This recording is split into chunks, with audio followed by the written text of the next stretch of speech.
ሰላም ውድ የአልፋ ቲቶሪያል እንዲሁም የወንድ ቲቶሪያል ቤተሰቦች እንደምን አላችሁ? ዛሬ እንግዲህ በአልፋ ቲቶሪያል በ12ኛ ክፍል በአራተኛው ቻፕተር ቪዲዮ ተገናኝተናል። ይህንን ቪዲዮ ማዘጋጅላችሁ ነው ወንድም አገልግሎት ጊዮርጊስ ሲሆን ይህንን ቪዲዮ ደግሞ ለእናንተ እንዲደርስ በማድረግ አልፋ ቲቶሪያል በአንድ ወር ውስጥ የኢንትራንስ ተፈታኝ ተማሪዎችን ኤግዛም በማሰራት የሚያዘጋጅ አስጠኝ ድርጅት ነው። እስከዛሬ በፕራይቬት ቲቶሪያል የተማራችሁ ተማሪዎች እንዲሁም ደግሞ አሁን ላይ የፕራይቬት ቲቶሪያል ተከታተላችሁ ግን በግላችሁ ታጠኑ የቆያችሁ ተማሪዎች ደግሞ አብራችሁ ሁላችሁም በአንድነት በዚህ የቀረችው አንድ ወር ውስጥ ኤግዛም እየሰራችሁ እንድትዘጋጁ ይህንን ቪዲዮ ከአልፋ ቲቶሪያል እነሆ ብላችኋል ማለት ነው። ከ2000 ዓመተ ምህረት ጀምሮ እስከ 2016 የወጡ የኢንትራንስ ኤግዛም ቴኮችን በየቻፕተሩ እየሰራ እንገኛለን።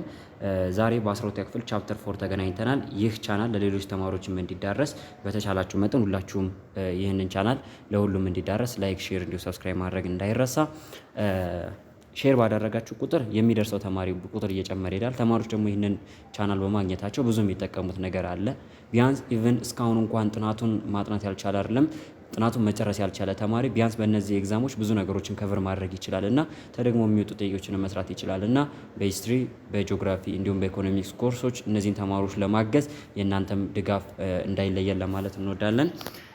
በዛሬ በ12ኛ ክፍል በቻፕተር 4 ቆይታ የምናደርግ ሲሆን አንደኛው ጥያቄ ዘ ሊግ ኦፍ ኔሽን ፌልድ ቱ አቺቭ ኢትስ ጎል ቢኮዝ ይለናል። ይህ 7 ጥያቄ ነው።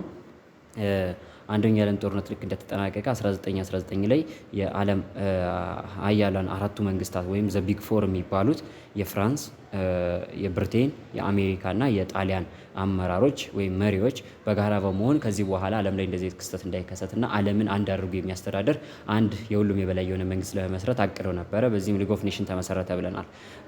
ቪክተር ኦርላንዶ የፈረንሳዩ ነው መሰለኝ፣ ቪክተር ኢማኑኤል ደግሞ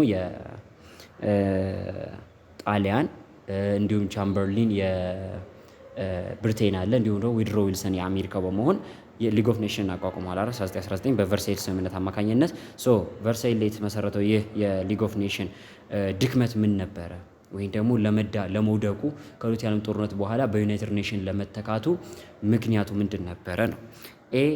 it is desired to avert a war was idealistic and impracticable ይለናል። ጦርነቶችን ወይም ደግሞ ከዚህ ከአንደኛው ዓለም ጦርነት በኋላ በተለያዩ አካባቢዎች ላይ የተከሰቱ ጦርነቶችን ለማስቆም ያደርገው የነበረው እንቅስቃሴ አይዲያሊስቲክ ወይም ደግሞ ኢምፕራክቲሴብል ነበረ ወይም ደግሞ በተግባር የሚሆን አልነበረም ወይም ደግሞ የሆነ የአይዲዮሎጂ ጉድለት ነበረው ለማለት ነው። ወይም ደግሞ ጦርነቶችን ማስቆም አልቻለም። እሺ it lacked sufficient funding to support its peace missions ይለናል። ሰላምን ለማስከበር ዋነኛ ዓላማው አድርጎ የተመሰረተ ድርጅት ነው አይደል? ድርጅት ይሄንን ፒስ ኪፒንግ ሚሽኑን ለማስጠበቅ ወይም ደግሞ ተግባራዊ ለማድረግ በቂ የሆነ ፈንድ ስላልነበረው ነው ይለናል። ይህም አይደለም ሲሌስኔት it did not have effective mechanisms to prevent aggressions ይለናል። የተለያዩ የሚነሱ ግጭቶችን አግሬሽኖችን ፕሪቨንት ለማድረግ የሚሆን በቂ ሜካኒዝም ስላልነበረው ነው ይለናል። ዲ ደግሞ the USA withdraw from it protesting against the admissions of Germany ይለናል። አሜሪካ ጀርመን ወደዚህ ድርጅት እንዳትገባ ወይም ደግሞ ሊግ ኦፍ ኔሽን እንዳትቀላቀል በሚል ሊጉን ለቃ ስለወጣች ነው ይለናል። ሲጀመር አሜሪካ ሊጉን ለቃ የወጣችው ጀርመን እንዳትገባ ሳይሆን ወይም ጀርመን እንዳትቀላቀል ሳይሆን የአሜሪካ ሴኔቶች ወይም ደግሞ አሜሪካ ውስጥ ያለው የሴኔቱ ፓርቲ ወይም ደግሞ የፓርላማው አባል የሆኑት ሴኔቶቹ አሜሪካ እንድትቀላቀል ፈቃደኛ ስላልሆኑ ነው። ዊድሮ ዊልሰን ይህንን ሊግ ኦፍ ኔሽን ካቋቋመ በኋላ አሜሪካ ግን አባል ልትሆን አልቻለችም። አሜሪካ አባል አለመሆኑ አንዱ ችግር ነበረ። ዛንሰሪስ ሲ በቃ ኢፌክቲቭ የሆነ ሜካኒዝም አልነበራቸው። ጣሊያን መታ ኢትዮጵያን ስትወር፣ ጃፓን ሄዳ ማንቹሪያን ስትወር እንዲሁም ደግሞ እዛ ላቲን አሜሪካ ላይ የነበሩ ሌሎች አግሬሽኖችንም በፍጹም ሊያስቆምና ሊገታም አልቻለም ነበረ። በዚህ ምክንያት ሊግ ኦፍ ኔሽን ሊወድቅ ችሏል ማለት ነው። እሺ 12ኛ ጥያቄ ላይ ስንመጣ ደግሞ which one of the following is correct about the new economic policy that the Bolsheviks government is introduced in the Russia in 1921 ይላል። ሩሲያ እንግዲህ 1917 ላይ የአንደኛው ዓለም ጦርነትን ብረስሊቶርስክ ስምምነት ላይ ከጀርመን ጋር ተስማምታ አርሚስቲክ ስምምነት ተስማምታ ጦርነቱን አምና ተሸንፋ ወጥታለች። ከዛም በኋላ ሪቮሉሽን ተካሂዷል። የፌብሩዋሪ ሪቮሉሽን አለ። ከዛ ማርች ሪቮሉሽን እያለ ኦክቶበር ብሎ ያበቃበት 1919 ላይ ሪቮሉሽናቸውን ጨርሰው ወደ አዲስ ስርዓት የገቡበት ሲስተም አለ። ሶ ቦልሼቪክሶች ከሪቮሉሽኑ በኋላ ስልጣን ከያዙ በኋላ ያደረጉት የኢኮኖሚ ለውጥ ነበር። ኒው ኢኮኖሚክ ፖሊሲን ቀርጸው ሲንቀሳቀሱ ነበረ። ኔፕ የሚባለውን ማለት ነው ባጭሩ NEP ኒው ኢኮኖሚክ ፖሊሲ። ሶ ስለዚህ ስለ ኒው ኢኮኖሚክ ፖሊሲ ትክክል የሆነው የትኛው ነው ይለናል። ኢት ሌድ ቱ ዘ ራፒድ ኢንዱስትሪያላይዜሽን ኦፍ ሩሲያ ይለናል። ሩሲያ ፈጣን የሆነ የኢንዱስትሪ እድገት እንዲኖራት ሩሲያ ፈጣን የሆነ ራፒድ የሆነ ኢንዱስትሪያላይዜሽን ሩሲያ ውስጥ እንዲኖር አድርጓል ይለናል። እሺ እንያዘው። ቢ ኢት ኢንትሮዲውስድ ዘ ኮሌክቲቫይዜሽንስ ኦፍ ዘ ሩሲያን አግሪካልቸርስ ይለናል። የሩሲያ አግሪካልቸር ወይም ደግሞ የሩሲያን የግብርና ስርዓት ወደ ኮሌክቲቫይዜሽን ሲስተም ቀይሮታል ይለናል። ይሄ የኒው ኢኮኖሚክ ፖሊሲ ስርዓት ሳይሆን ማን ነው ይሄን ያደረገው? የጆሴፍ ስታሊን መንግስት ነው። አዲስ የመጣው የጆሴፍ ስታሊን መንግስት ነው። ሲ ኢት አቦሊሽድ ፕራይቬት ኦነርሺፕ ኦፍ ዘ ላንድ ኤንድ ስሞል ስኬል ትሬድስ ይለናል። ፕራይቬት ኦነርሺፕነት እንዲቀር እንዲሁም ደግሞ ስሞል ስኬል ትሬድን እንዲቀር ማድረግ ችሏል ይለናል። ይሄም የማን ነው? የጆሴፍ ስታሊን። ይሄ የኮሚኒዝም ስርዓት ልክ ሶሻሊስት የሆነ ስርዓት ልክ ሩሲያ ላይ ሲሰፍን ነው በጆሴፍ ስታሊን አማካኝነት። ኢት ሄልፕድ ሩሲያ ኢኮኖሚ ቱ ስታቢላይዝ አፍተር ዘ ሲቪል ዋር ይለናል። የስ ዲ ኢዝ ዘ ቤስት አንሰር ቢኮዝ ጆሴፍ ስታሊን ወደ ስልጣን ሲመጣ አሁን ከቦልሼቪኮች በኋላ ነው አይደል? ሌኒን ከሞተ በኋላ ነው ጆሴፍ ስታሊን ወደ ስልጣን የመጣው። ጆሴፍ ስታሊን ወደ ስልጣን ሲመጣ ሩሲያ ምንም እንኳን ሶሻሊስት ብትሆንም ግን ፈጣን የሆነ ኢንዱስትሪያላይዜሽን እንዲኖራት አድርጓል፣ ወይም ደግሞ በኢንዱስትሪው እንድታድግ አድርጓታል። በነገራችን ላይ በኢንዱስትሪ ማደግ ሶሻሊስት አያስብልም አይደለም። እሺ፣ ወይም ደግሞ አንድ በኢንዱስትሪ ያደገች ሀገር ሶሻሊስት አይደለችም ማለት አንችልም፣ ካፒታሊስት ነች ማለት አንችልም። ተግባባን? ግን በኢንዱስትሪያሊዝም ስርዓት ውስጥ ወይም ኢንዱስትሪ በማሳደግ ስርዓት ውስጥ የምትከተለው የኢኮኖሚና የፖለቲካል አይዲዮሎጂ ሶሻሊስት ያስብላታል። ሶ ሀገሪቷን ጆሴፍ ስታሊን ወደ ስልጣን እንደመጣ ሩሲያ ሪቮሉሽን ተመልሳችሁ 12 ቻፕተር 4 ላይ ያስተማርኩትን ተመልሳችሁ ቪዲዮ ተመልከቱ፣ ዩቲዩብ ላይም ሌሎቻችሁም እንደዚሁ ማለት ነው። ሶ ምን አደረገ ብለን ነበር? ራፒድ የሆነ ኢኮኖሚ እድገት እንዲኖራት አድርጓል፣ ኢንዱስትሪያላይዝድ አድርጓታል። ከዛ በተጨማሪ ደግሞ ይሄ ስሞል ስኬል ፋርሚንግ የነበረውን አግሪካልቸር ስርዓት ቀይሮታል። ኮሌክቲቫይዜሽን ኦፍ አግሪካልቸር እንዲሆን አድርጓል። ፕራይቬት ኦነርሺፕ ቀርቶ ደግሞ ስቴት ኦነርሺፕ ኦፍ ፕሮፐርቲ እንዲሆን አድርጎ ነበረ። ሶ ይሄ የኒው ኢኮኖሚክ ፖሊሲ ለቦልሼቪኮች የቀረጹት ፖሊሲ ሩሲያን ምድር የጠቀማት አንደኛ በዛ ጦርነት እንዲሁም በአንደኛ ጦርነት ከዛም በእርስ በርስ ጦርነቱ ያጣችውን ኢኮኖሚ የደቀቀውን የሩሲያን ኢኮኖሚ መልሶ ስታቢላይዝድ እንዲያደርግ ወይም ደግሞ እንዲረጋጋና መቋቋም እንዲችል ነበር ያደረገው ማለት ነው። እሺ ሶስተኛ ጥያቄ አሁንም እዛው ሩሲያ ሪቮሉሽን ላይ እንቆይና which of the following is correct about the October 1917 revolution in the Russia ይለናል። የመጨረሻው የኦክቶበር 1917 ሪቮሉሽንን በተመለከተ ትክክል የትኛው ነው ይለናል። ኤ it was organized and led by the Mensheviks in the Petrograd ይለናል። ይሄ ሪቮሉሽን ኦርጋናይዝድ የተደረገውም እንዲሁም ሌድ የተደረገው የተመራውም የተቀናጀውም በማን ነው? በሜንሼቪክሶች አማካኝነት ነው። ፔትሮግሬድ ውስጥ ይለናል። አይደለም፣ በማን ነው? በቦልሼቪክሶች ነው። ኢት ሌድ ቱ ዘ ዊዝድራዋል ኦፍ ሩሲያ ፍሮም ዘ ፈርስት ወርልድ ዋር ይለናል። ሩሲያ ከአንደኛ ዓለም ጦርነት እንድትወጣ አድርጓታል ይለናል። ይሄ ቀድሞውኑ የነበረው ሪቮሉሽን ፌብሩዋሪ ያለ ማርች ሪቮሉሽን ቀድሞ ነው ሪቮሉሽኑ ሲጀመር ሩሲያ እንድትወጣ የተደረገው። ሲ ኢት ሌድ ቱ ዘ ኦቨርትሮንስ ኦፍ ዘ ሮማኖቭ ዳይናስቲ ፍሮም ዘ ፓወር ይለናል። የስ ሮማኖቭ ዳይናስቲ ከፓወሩ እንዲነሳ ነው ያደረገው። የሮማኖቭ ዳይናስቲ ማለት ይሄ የእንትላ ዳይናስቲ ማለት ነው። ማነው እሱም ሴዛር ስሙን ረሳሁት ለጊዜው። አንዳንዴ ትምህርት ላይ እኮ ችግር ስትፈልጉት ትረሳላችሁ። እና የመጨረሻው ሴዛር በኤን ነው የሚጀምረው ብቻ ስሙ ሴዛር ብቻ ብላ ያው ኖቱ ላይ ያለውን አስታውሱና እሱ የመጨረሻው ንጉስ ኦቨርስሮ ተደረገ። ሮማኖቭ ዳይናስቲ አበቃለት ማለት ነው። ከዛም ሩሲያ ከሞናርቺካል ስርዓት ወጥታ ወደ አዲስ ዲሞክራሲያዊ ስርዓት ተቀያየረ። ሶሻል ዲሞክራት የሆነው የመንግስት ስርዓት ስልጣኑን ያዘ አይደል? ኦርደሩ እንደዛ ላይ አስቀምጥኩላችሁ። ሞናርቺካል ስርዓቱ ተገረሰሰና የተለያዩ ፓርቲዎች ኮምፒት ነበር ያደረጉት። ሶሻል ሪቮሉሽነሪስቶች ነበሩ፣ ሶሻል ዲሞክራቶች ነበሩ። ስልጣኑን ከዛ ሶሻል ዲሞክራቶች እነ ቦልሼቪክስ እና ሜንሼቪክሶች ያዙ። ከዛ እነሱ ደግሞ ኮምፒት አድርገው በኋላ ደግሞ በሌላ ሪቮሉሽን ደግሞ ወደ ስልጣን መጡ ማለት ነው። ኢት ብሮት ቱ ፓወር ኤ ፕሮቪንሻል ገቨርንመንት ሌድ ባይ ከረንስኪ በከረንስኪ የሚመራውን ፕሮቪንሻል መንግስት ወደ ስልጣን ያመጣ ነበር ይለናል። ይሄ በኋላ ላይ ነው። ሶ ዘ አንሰር ኢዝ ዋት ሲ ዘ ኦቨርትሮንስ ኦፍ ሮማኖቭ ዳይናስቲ ይሆናል ማለት ነው። እሺ አራተኛ ጥያቄ which one of the following is correct about the consequences of the October 1917 revolution in the Russia ወይ ደግሞ የ2013 14 ጥያቄ ማለት ኮሮና አንድ አመት ፈተናውን አራዝሞ የተፈተኑ ተማሪዎች ላይ ማለት ነው የወጣው ጥያቄ ነው። የኦክቶበር ሪቮሉሽን ምን አይነት ውጤት ነበረው? አሁን ቅድም ምን ጠየቀ? የኦክቶበር ሪቮሉሽን ምን አይነት ሪቮሉሽን ነበር አለን አይደል? ኦክቶበር ላይ ምን አይነት ሪቮሉሽን ነበር የተካሄደው? አሁን ደግሞ ውጤቱ ምን ሆነ? ኢት ብሮት ቱ ፓወር ኤ ገቨርንመንት ዛት ቱክ ራዲካል ሜዠርስ ኦን ኢሹስ ኦፍ ላንድ ኤንድ ዋር ይለናል። በመሬት አያያዝ ስርዓት ላይና በጦርነት ላይ አዲስ የሆነ ሜዠሮችን ወይም ደግሞ ራዲካል ለውጦችን የሚያመጣ መንግስት ወደ ፓወር የመጣበት ስርዓት ነው ይለናል። አሁን ቦልሼቪክሶች እንደዚህ መንግስት ነበሩ። እስኪ እንመልከት። ሌላው ኢት ፑሽድ ዘ ሜንሼቪክስ ቱ ሪካውንሲል ዜር ዲፈረንስስ ዊዚን ዘ ቦልሼቪክስ ኤንድ ሩል ዘ ካውንትሪ ይለናል። ሜንሼቪክሶች ከቦልሼቪክሶች ጋር ባላቸው ልዩነት ላይ ባላቸው ዲፈረንስ ላይ ምን እንዲያደርጉ ሪካውንሲል እንዲያደርጉ እንዲነጋገሩ እንዲወያዩ ያደረገና በስተመጨረሻም ደግሞ ካውንትሪዋን ሩል እንዲያደርጉ ያደረጋቸው ስርዓት ነው ያለ ወይም ደግሞ ሀገሪቷን እንዲመሩ ያደረጋቸው ስርዓት ነው። ኖ የሜንሼቪክሶች ሳይሆኑ ቦልሼቪክሶች ናቸው ሩል ማድረግ የቻሉት።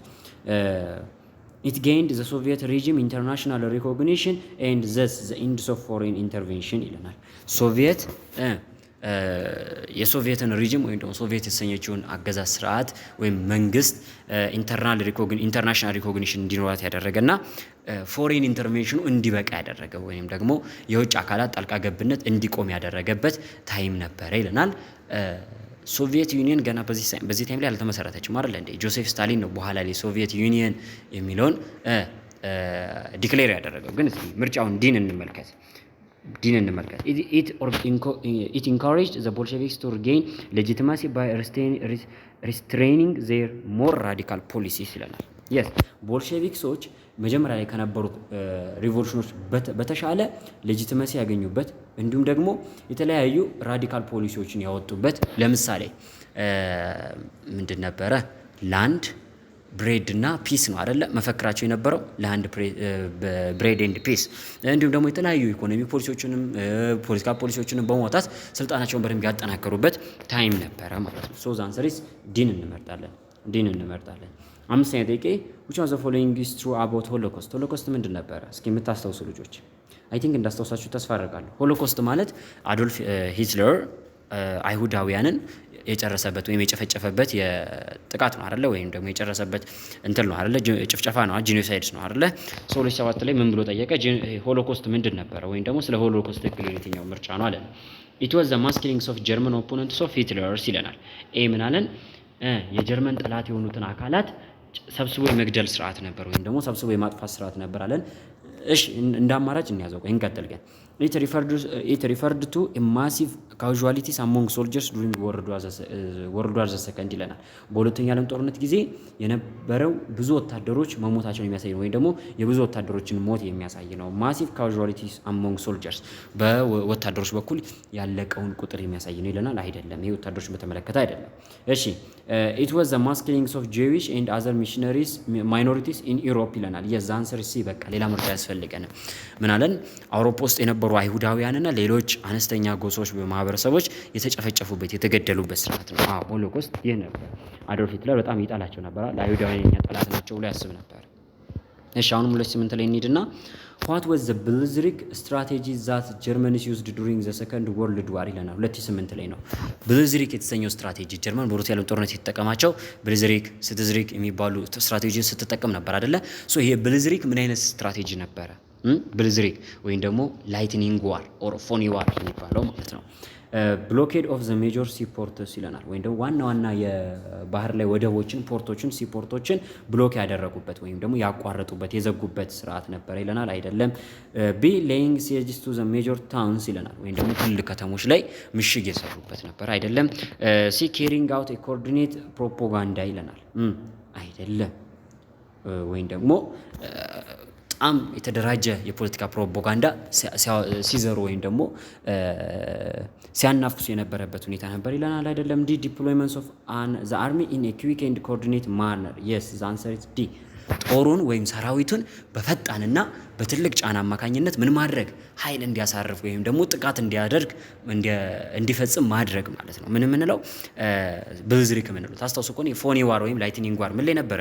ፖላንድ ላይ አይደል እንዴ? 1439 ላይ ፖላንድን ምን ነበር ያለው?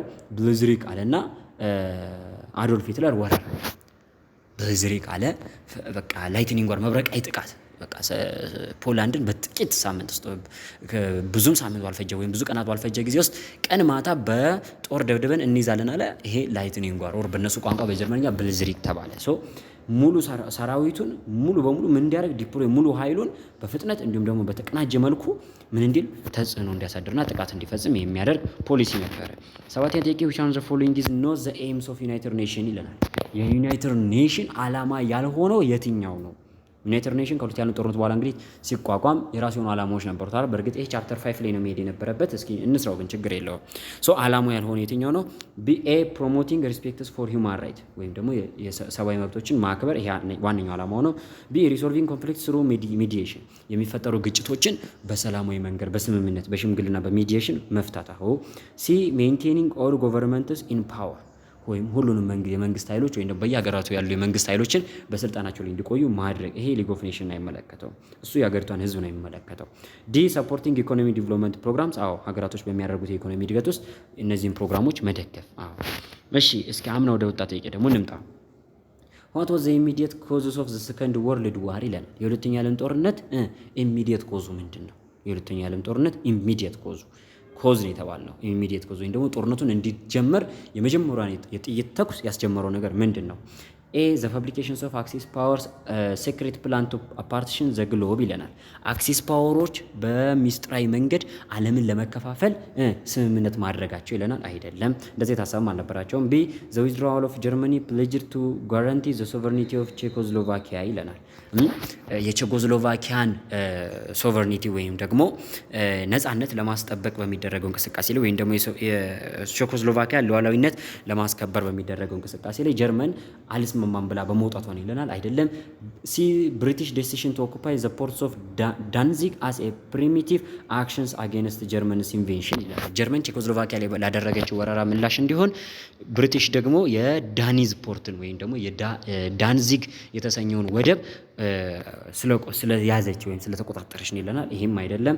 ዲ ላይ ስንመጣ ጀርመኒ ኢንቬንሽንስ ኦፍ ፖላንድ ትሪትንድ ቦዝ ብሪቴን ኤንድ ፍራንስ። የስ ጀርመን ያለማንም ፍቃድ ከመሬት ተነስታ ፖላንድን መውረሯ 1439 ላይ ወሩ አይ ቲንክ ሴፕቴምበር ይመስለኛል አይደለ? በዛን ወቅት ላይ ጀርመኒ ወይም አዶልፍ ሂትለር ብሊዝሪክ በተሰኘው ፖሊሲው ወይም ደግሞ እንቅስቃሴው አማካኝነት ማንን መውረሩ? ፖላንድን መውረሩ ብሪቴንና ፍራንስ አላስደሰታቸውም ብቻ ሳይሆን ወደ ጦርነት እንዲገቡ አስገድዷቸዋል ማለት ነው። እሺ ወደ አንደኛ ዓለም ጦርነት እንመለስና 2016 ላይ ምን ብሎ ጠየቀ? ዋይ ዲድ ስክሊፈን ፕላን ፌል ኢን ወርልድ ዋር ዘ ፈርስት ይለናል። ይሄ ነገር በነገራችን ላይ 12ኛ ክፍል ቻፕተር 4 ቪዲዮ ላይ ራሱ ስክሊፈን ፕላን ብዬ አስገብቻለሁ። ሁለት ደግሞ በደንብ አድርጌን ተናግሬ ነበር። ምናልባት ሊመጣ ይችላል ያዙት ይሄንን ስክሊፈን ፕላን ብዬ ነበር እና 2016 ላይ መጥቷል። የሚገርመው ነገር ጀርመኒ ዲድ ኖት ሪሲቭ ሰፖርት ፍሮም ቱርኪ ኦን ዘ ታይም ይለናል። አሁን ስክሊፈን ፕላን ለምን ከሸፈ ነው? ስክሊፈን ፕላን ታስታውሳላችሁ አይደለ? ጀርመን መሀል ሴንተር ላይ ተገኘች። ለማን? ለዌስቱና ለኢስቱ።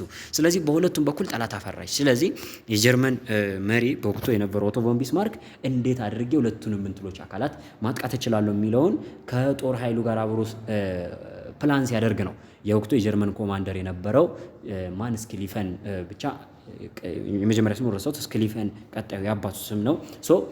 ሶሪ አባቱ ስም ቀድሞ ነው የሚጻፈው በፈረንጅኛ። ከዛ ስክሊፈን የሱ ስም ነው እና ይሄ ኮማንደራቸው ነው ስክሊፈን። ይህን የጦር ስትራቴጂ አመጣ። እሱ ምንድነው? ፈርስት በቤልጂየም በኩል አድርገው ማንም መቆጣጠር፣ ፍራንስና ብሪቴንን መዋጋት። ከዛ ሁለቱን ከጨረሱ በኋላ ሙሉ ኃይላቸውን ወደ ምስራቅ ማዞር ወደ ሩሲያ ብለው ነበር እንትን ያሉት። ከዛም በዛ መሰረት ፈረንሳይን ተቆጣጠሩ። ከዛ ብሪቴንን ሲሞክሩ ብሪቴን አልሆነም። ነገር ግን ሙሉ ለሙሉ ኃይላቸውን ወደ ማን? ወደ ሩሲያ ዞሮ ሩሲያ ላይ ተሳካላቸው።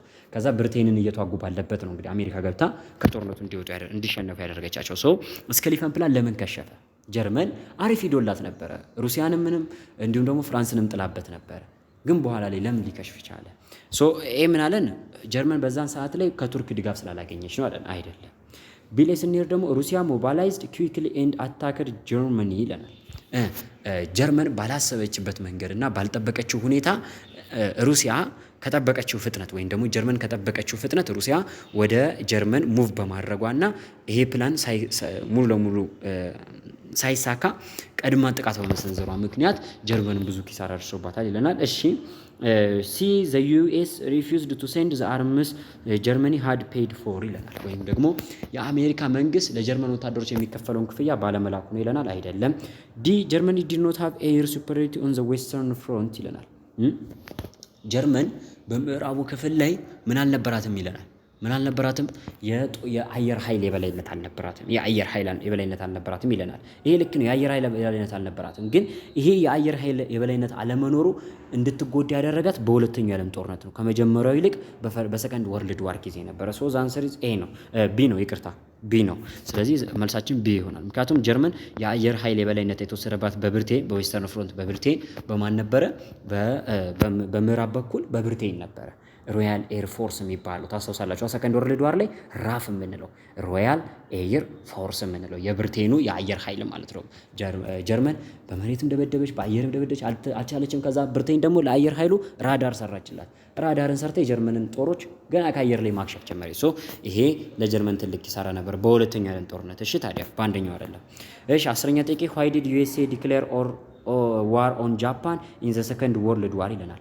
አሜሪካ በሁለተኛ ዓለም ጦርነት ጊዜ ጃፓን ላይ ለምንድን ነው ጦርነት ያወጀችው ይለናል። ይሄ ማንም ያውቀው ነገር ነው አይደል እንዴ? ዘ አንሰር ኢዝ ቢ ጃፓን አታክድ ዩኤስኤ ቤዝ ኦን ዘ ፓሲፊክ አት ፒርል ሃርበር ይለናል። ፒርል ሃርበር የተሰኘው ውቅያኖስ ላይ ፓሲፊክ ውቅያኖስ ላይ ሁለት የአሜሪካ ደሴቶች ነበሩ። ፒርል ሃርበር የሚባል ደሴት ነበራት። እዛ ደሴት ላይ ደግሞ የአሜሪካ የአየር ኃይል ጦር አለ እና ሂዳ ጃፓን ሲያቀበዘብዛት ምንም በማይመለከታት ፓሲፊክ ውቅያኖስን ተሻግራ ሄዳ አሜሪካ ላይ እነዚህን የፒርል ሃርበር ደሴት ላይ ያለውን የአየር ኃይሏን ጦሯን ድባቅ መታች። አሜሪካን በምላሹ ሙሉ ጦሯን አዘጋጀች። ወደ ሁለተኛው ጦርነት ተቀላቀለች። እነ ጀርመን እነ ጣሊያን እንዲሸነፉ አደረገች። እነሱን እጅ ካሰጠች በኋላ አቶሚክ ቦምብ ሰራችና ለመጀመሪያ ጊዜ የዓለማችን ትልቅ የነበረውን ጦር ለመጀመሪያ ጊዜ ጃፓን ምድር ላይ ሂሮሺማና ናጋሳኪን አፈር አበላች ማለት ነው። አፈር አበላች። እሺ 11ኛ ጥያቄ ላይ ስንመጣ which of the following was a consequence of the 1917 revolution in Russia ይለናል። እያያችሁ ነው ግን ይሄ ነገር ይደጋገማል። ከዚህ ስም ተናግሬ ሊሆን ይችላል። ሂስትሪ ፈተና ላይ ዓመተ ምህረት አሸምድዱ፣ ስም አሸምድዱ። እኔ በተደጋጋሚ ብዙ ተማሪዎች ጋር ላይብራሪም የትም ቦታ ስገናኝ ትልቁ ችግራችሁ የማየው ይሄ ነው። አሁንም እየተናገርኩም አሁንም እንደዛ መሸመድዱ ልጆች አላችሁ። ዓመተ ምህረትና ስም ትሸመድዳላችሁ። ኖት ላይ እኮ እነዛ ነገሮች ላይ ከለርፉል የምናደርግላችሁ እንድሸመድዷቸው ሳይሆን ጀስት ከኖት ጋር አብራችሁ እንድትይዟቸውና በደንብ አድርጋችሁ እንድታነቡ ነው እንጂ እንድሸመድድ አይደለም። ምክንያቱም ፈተናው ላይ እሱ ነገር አይመጣም። ተግባባን? እሱ ነገር አይመጣም። ስምና ዓመተ ምህረት አትሸመደዱ። በቃ ለእያንዳንዱ የታሪክ ክስተቶች ምክንያቱ ፕሮሰሱንና ውጤቱን ነው የምትጠየቁ። እሱ አሁንም የሩሲያ ሪቮሉሽን ላይ እነ ሊዮ ትሮትስኪ አልተጠየቃችሁ፣ እነ ከረንስኪያን አልተጠየቃችሁ፣ እነ ጆሴፍ ስታሊን አልተጠየቃችሁ። ምን አደረጉ አልተባላችሁ። ማን ማንን ገለበጠ፣ ማን ማንን እንትን ተዋጋ አልተባላችሁ። ምን የተባላችሁት በቃ ሪቮሉሽኑ እንዴት ተጀመረ፣ ምን አይነት ለውጦችን አመጣ እና ኮንሲኩዌንሱ ምን ሆነ። በቃ ይሄ ነው ይኸው ከዓመት ዓመት የምትጠየቁት። ሶ በዚህ መሰረት ያዙ። ኤ ላይ ዘ ሪስቶሬሽንስ ኦፍ ሩሲያ ኮንትሮል ኦቨር ኔት ቦሪንግ ስቴትስ ሰች አስ ዩክሬን ኤንድ ፖላንድ ይለናል። የሩሲያ ሪቮሉሽን ሩሲያ በፊት ይዛቸው የነበሩ ግዛቶችን መልሳ እንድትቆጣጠር አድርጓታል። በተለይ ጎረቤት የሆኑ ሀገሮች ልክ እንደ ዩክሬንና እንደ ፖላንድ ያሉ ግዛቶችን መልሳ እንድትቆጣጠር አድርጓታል ይለናል። አይደለም። ቢ ኢምፕሊሜንቴሽንስ ኦፍ ኮሚኒዝም አስ ኦፊሻል አይዲዮሎጂ ኢን ሩሲያ ኤንድ ዘ ኢትስ ኢንፍሉዌንስ ኢን ወርልድ ዋይድ ይለናል። ቢ ዘ ቤስት ኦፕሽን። በቃ አለቀ። እኔ ከዚህ በላይ ልሄድ አልችልም። ቢኮዝ ተመልከቱት፣ ሩሲያ ከሪቮሉሽኑ በኋላ ነው አይደል የኮሚኒዝም ስርዓት ተከታይ ሀገር ሆነች። ኮሚኒዝምን እንደ ሀገሪቷ ብቻ ሳይሆን እንደ ዓለም አቀፍ ደረጃ ኢንፍሉዌንሰር ሆነች። ከዛም በኋላ እንግዲህ የዓለም ሱፐር ፓወር መሆን ቻለች አይደል እንዴ። ሲ ዘ ዊዝድራል ኦፍ ሩሲያ ፍሮም ኢንተርናሽናል ፖለቲክስ አንቲል ዘ ቢጊኒንግ ኦፍ ወርልድ ዋር ሰከንድ ይለናል። የሁለተኛ ዓለም ጦርነት እስኪጀመር ድረስ ሩሲያ ከኢንተርናሽናል ፖለቲክስ እንድትወጣ አድርጓታል ይለናል። ኖ ከኢንተርናሽናል ፖለቲክስ ወጣለች እንዴ? ሊግ ኦፍ ኔሽን አሁን ተቀላቅላ ነበር ሩሲያ በኋላ ላይ ሪቮሉሽኑን ከጨረሰች በኋላ ማለት ነው። ከኢንተርናሽናል ፖለቲክስ ቀድማ ወጣ ቢሆን ኑሮ ጆሴፍ ስታሊን ለምን ያንን የሶቪየት ናዚ ፓክትን ተፈራረመ? እንዲሁም ደግሞ ግዛቶቹን ወደ ተለያዩ አቅጣጫዎች ሲያስፋፋ ነበር አይደል እንዴ? እነዚህ ባልካን ስቴቶች ላይ እኮ ግዛቶቹን አስፋፍቶ ነበር። ሶቪየት ዩኒየን ተመስርታ ነበር አይደል እንዴ? ሶቪየት ዩኒየን ከየት መጣች ታዲያ? የሩሲያ ሪቮሉሽን ካበቃ በኋላ ሩሲያ ወርልድ ዋይድ ኢንተርቬንሽን ካልነበራት። ዲ ዘ ሺፍትስ ኦፍ ሩሲያ ሞደርናይዜሽን ኢፈርትስ ፍሮም ዘ ሲቲስ ቱ ዘ ካንትሪ ሳይድስ ይለናል። የሩሲያ ሞደርናይዜሽን ከከተሞች ወደ ገጠራማ ቦታዎች ይበልጥ እየተስፋፋ መጥቷል። ወይም ደግሞ ከተማ ላይ ብቻ ኮንሰንትሬት አድርጎ የነበረው ወደ ገጠር እየተስፋፋ መጥቷል ይለናል። እሺ ወደ 12ኛ ጥያቄ ስንመጣ what was the immediate causes of second world war ይለናል። የሁለተኛ ዓለም ጦርነት ኢሚዲየት ኮዙ እናንተ ተደገማ ጥያቄ 2016 ላይ ቅድም ሰርተን ነበር። 2014 ላይ ደግሞ ተጠይቆ ነበር። አያችሁ ኢንትራንስ ኤግዛም መስራት የሚጠቅመው ለዚህ ነው። ጥያቄው ራሱ ተመሳሳይ ጥያቄ ተደገመ። ምንድነው ብለናል? ዘ ኢንቬንሽንስ ኦፍ ፖላንድ ባይ ናዚ ጀርመኒ። ዘ አንሰር ኢዝ ቢ። በቃ ፖላንድ በናዚ ጀርመኒ መወረሯ ምን አድርጎ ነበር? ወይም ያ ብልዝሪግ ወይም ይሄ ላይትኒንግ ዋር ምን አድርጎታል? የሁለተኛ ዓለም ጦርነት ችቦ እንዲለኮስ አድርጎታል። 13ኛ ጥያቄ what were the two blocks of campus into which the world was divided after world war the second ይለናል። ከሁለተኛ ዓለም ጦርነት መጠናቀቅ በኋላ ዓለም ለሁለት የተከፈለባቸው ሁለቱ ብሎኮች ማንና ማን ናቸው? ይሄም ወደ ቻፕተር 5 የሚሄድ ጥያቄ ነው፣ ግን እንስራው ችግር የለውም። ይሄ ጥያቄን በነገራችን ላይ በተለያየ አይነት መልኩ በተደጋጋሚ ኢንትራንስ ኤግዛሞች ላይ ይወጣልና ያዙት። ዓለም ከሁለተኛ ዓለም ጦርነት በኋላ እንግዲህ በሁለት ብሎኮች ወይም ወደ ሁለት ጎራዎች ተከፋፍላለች። ማንና ማን? ዘ ካፒታሊስት ዌስት ኤንድ ዘ ሶሻሊስት ኢስት ይለናል። የስ ከዚህ ውጭ ሌላ ምርጫ መቼስ ማየት የለብንም። እንደው ምንም ማጠራጠር እንኳን የሚባል ነገር የለውም። ምክንያቱም ምዕራቡ ክፍል ካፒታሊስት ተባለ፣ ምስራቁ ደግሞ ሶሻሊስት ተብሎ ወይም ኮሚኒስት ተብሎ ዓለም ለሁለት ተከፈለ። ከዚህ በኋላም ለረጅም ጊዜ ኮልድ ዋር ላይ ቆዩ ማለት ነው። እሺ 14ኛ ጥያቄ አሁንም 14 ላይ እንቆያለን። which of the following is true about League of Nations ይለናል። አሁንም ስለ League of Nations ደግሞ ተጠየቀን። ስለ League of Nations ትክክል የሆነ የትኛው ነው? A it refused to grant admissions to Germany if as a full member ይለናል። ጀርመን አባል እንድትሆን ድምጽ አልሰጣትም፣ ወይም ደግሞ ጀርመን አባል እንድትሆን ያቀረበችውን ድምጽ አልተቀበላትም፣ ወይም ደግሞ ጀርመንን አባሉ ሊያደርጋት ፈቃደኛ አልነበረም ድርጅት ይለናል። አይደለም። B the USA continued to be an active member during the Wilson's ፕሬሲደንሲ ይለናል። ዊድሮ ዊልሰን የአሜሪካ ፕሬዚዳንት በነበረበት ታይም ላይ አሜሪካ የዚህ ድርጅት ወይም የሊግ ኦፍ ኔሽን አባል ሆና ለረጅም ጊዜ አክቲቭ ሆና ቆይታለች ይለናል። ስህተት፣ መሰረተ እንጂ አባል አልነበረም። ዋን ኦፍ ኢትስ ኦብጀክቲቭ ዋዝ ቱ ሴትል ኢንተርናሽናል ዲስፒዩት ፒስፉሊ ይለናል። ዋነኛ ከተቋቋመባቸው ዓላማዎች መካከል አንዱ ዓለም ላይ የሚፈጠሩ ችግሮችን፣ በሀገራቶች መካከል የሚፈጠሩ ግጭቶችን፣ ችግሮችን ፒስፉሊ መፍታት ነው፣ ወይም ሰላማዊ በሆነ መንገድ መፍትሄ መስጠት ነበረ ይለናል። የስ ዲሌስነር ዘ አይዲያ ኦፍ ክሬቲንግ ኢት ዋዝ ሬዝድ ዌል ቢፎር ወርልድ ዋር ዘ ፈርስት ይለናል። ይህንን ድርጅት የማቋቋም ሀሳቡ የመጣው ከአንደኛ ዓለም ጦርነት በፊት ነበረ ይለናል። አይደለም። ሶ ዘ አንሰር ኢዝ ሲ። 15ኛ ጥያቄ which one of the following is not a fundamental causes of world war the first ይለናል። አሁን ደግሞ የወርልድ ዋር ዘ ፈርስትን ጥያቄ ነው የጠየቀን፣ ወይም ደግሞ የአንደኛ ዓለም ጦርነት ኮዞቹ አሉ አይደለ? ናሽናሊዝም፣ ሚሊታሪ ብሎክስ ወይም ሚሊታሪ አሊያንስስ፣ አርምስ ሬስ፣ ኢምፔሪያሊዝም፣ ኮሎኒያል ሪቫልሪ ያልኳችሁ ማለት ወደ 5 ሜጀር ኮዞች አሉት። ኢሚዲየት ኮዙ ደግሞ ምንድን ነበረ? ዘ አሳሲኔሽንስ ኦፍ አርኪዶክ ፍራንሲስ ፈርዲናንድ፣ የኦስትሪያ ሃንጋሪው አልጋ ወራሽ የነበረው ፍራንሲስ ፈርዲናንድ ቦስኒያ ሄርዘጎቪና ውስጥ መገደሉ ነበር አይደለ? እሱ ኢሚዲየት ኮዝ ነው። ፈንዳሜንታል ኮዙ መካከል ያልሆነ ይለናል። ሚሊታሪ አሊያንስ ነው። ፈንዳሜንታል ኮዝ ነው። አርምስ ሬስ ነው። ኢኮኖሚክ ዲፕሬሽን አይደለም። ይሄ ለሁለተኛ ዓለም ጦርነት ነው። ይሄ ዘ ሰከንድ ወርልድ ዋር ነው። እንደውም ዘ ሰከንድ ወርልድ ዋር ከመማራችን በፊት ኢኮኖሚክ ዲፕሬሽን የሚል ቶፒክ አይተናል፣ ሌሰን አይተናል አይደል እንዴ? በሁለቱ ዓለም ጦርነቶች መካከል 1930 ምናምን አካባቢ ለ5 ዓመታት አይደለም 1929 አንስቶ 2928 አንስቶ እስከ 32 እስከ 31 ድረስ ኦልሞስት ለ4-5 ዓመታት ያክል የቆየ ከፍተኛ የሆነ ዓለምን ያናወጠ የኢኮኖሚ ውድቀት ነበር። ይሄ ኢኮኖሚ ውድቀት ለናዚ እንዲሁም ደግሞ ፋሺስቱ መንግስት ለሙሶሎኒ መነሳት ምክንያት ሆኖ ብለን ነበር። ሪቫልሪስ ኦፍ ኢኮሎኒስ፣ ይህም እንደዚሁ የአንደኛ ዓለም ጦርነት ፈንዳሜንታል ኮዙ ነበረ ማለት ነው። እሺ 16ኛ ጥያቄ ላይ ስንመጣ which one of the following is true about domestic policy of Soviet Union from 1917 up to 1937 ይለናል። ሶቪየት ዩኒየን ከ1917 አንስቶ እስከ 1937 የሶቪየት ናዚ አግሬሽን ፓክት እስከተፈራረም ድረስ የነበራት ዶሜስቲክ ፖሊሲ ምን አይነት ነበረ? ወይም ደግሞ ሀገሪቱ ውስጥ ፕራክቲስ ሲደረግ የነበረው ፖሊሲ ምን አይነት ነበረ? ዘ ኒው ኢኮኖሚክ ፖሊሲ ዋዝ ኢንተንድድ ቱ ቢልድ የሶሻሊስት ኢኮኖሚ ይለናል። ኒው ኢኮኖሚክ ፖሊሲን ቀርጻ የሶሻሊስት ኢኮኖሚዋን ለመገንባት ወይም ደግሞ የሶሻሊስት ኢኮኖሚክ ስርዓትን ቢልድ ለማድረግ ኒው ኢኮኖሚክ ፖሊሲን ቀርጻ ስትንቀሳቀስ ነበር ይለናል። እሺ ቢ ዘ ሶቪየት አለውድ ዘ ፒፕልስ ቱ ኤክሰርሳይዝ ዲሞክራቲክ ፖለቲካል ራይትስ ይለናል።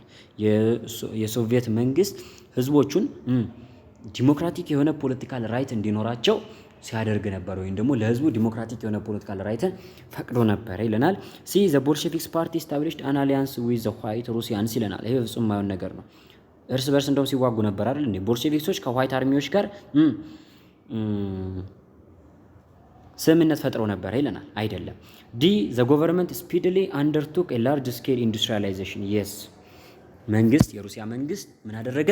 ከዚህ ከ1917 አንስቶ አንደኛው ጦርነት ከወጣችበት ጊዜ አንስቶ በቃ የሩሲያን ኢኮኖሚ ለማሳደግ የመጡት መንግስታት ቦልሼቪክስም ሆነ የጆሴፍ ስታሊን መንግስትም ሆነ ለረጅም ጊዜ ሲጥሩ ነበር። ሶ ሀገሪቷን ወደ ላርጅ ስኬል ኢንዱስትሪያላይዜሽን ወይም ደግሞ ሰፊ የሆነ ኢንዱስትሪያላይዜሽን እድገት እንዲኖራት ለማድረግ ሲሰሩ ቆይተዋል ማለት ነው። ሶ ዘ አንሰር ኢዝ ዲ።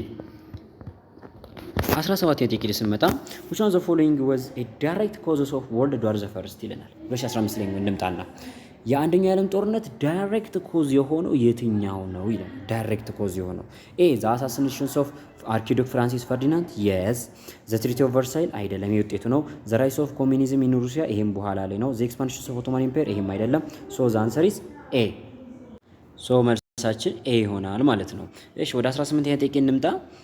which of the following was a consequences of the first world war ይለናል። ተመልከቱ እንግዲህ አሁንም የጠየቀ ምንድነው የአንደኛው የዓለም ጦርነት ውጤት የሆነው። በአንደኛው የዓለም ጦርነት ውስጥ እንግዲህ በጣም ብዙ አይነት ጦርነቶችን አይተናል አይደል? እንትላ ተዋጋ፣ እንትላ እንደዚህ ያደረገ፣ እንትላ እንደዚህ ያደረገ፣ ብዙ ስሞችን ብዙ ጦርነት አይታችኋል። ግን ስለነሱ አሁንም አልተጠየቃችሁ። እየተጠየቀ ያለው ስለምንድን ነው? የአንደኛው የዓለም ጦርነት ምክንያቱ ምንድነው?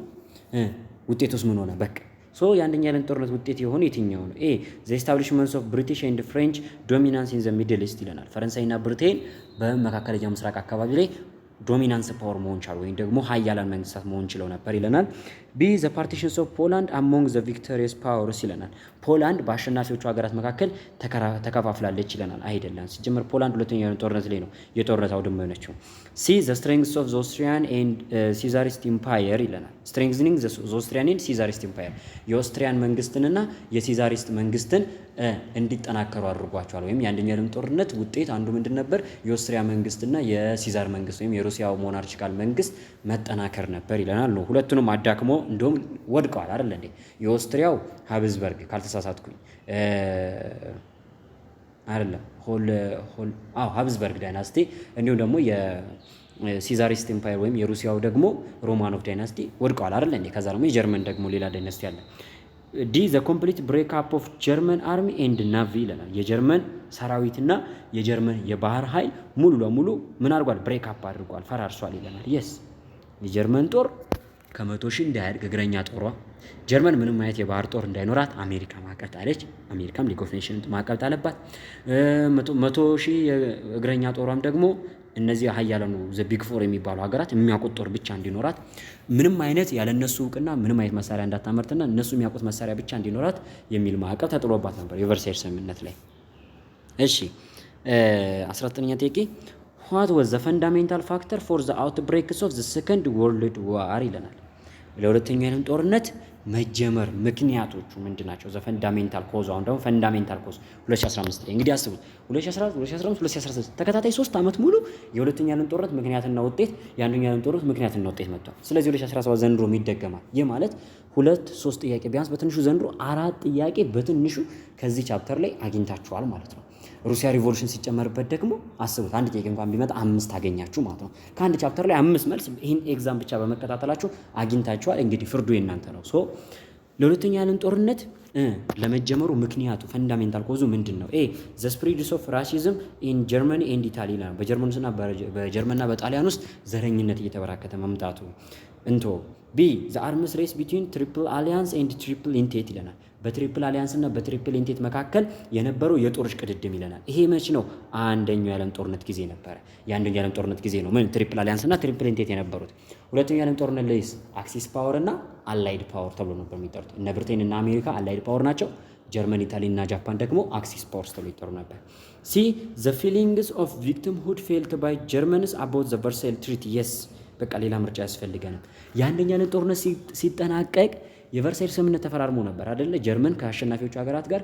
በዚህ ስምምነት ላይ ጀርመን በጣም በአጸያፊ ሁኔታ ነበር ወይም ደግሞ በጣም ሼምፉል በሆነ ወይ ነበር ትሪት የተደረገችው ወይም ደግሞ ጀርመናውያንን አንገት የሚያስደፋ ስምምነት ነበር አይደል?